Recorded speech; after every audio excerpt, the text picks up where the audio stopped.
किसी और का मुझे सोचता कोई और है। सभी के साथ मतलब पेश कर रहा हूँ। देखिए तवज्जो चाहूँगा मैं तो अहल हूँ किसी और का। ये जरा पूरा होने दीजिए।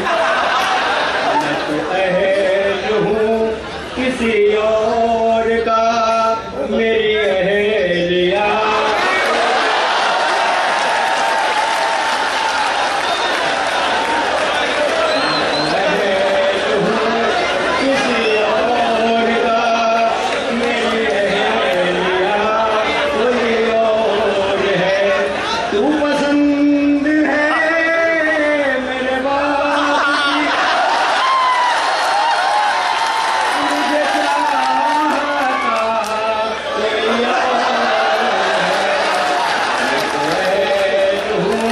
किसी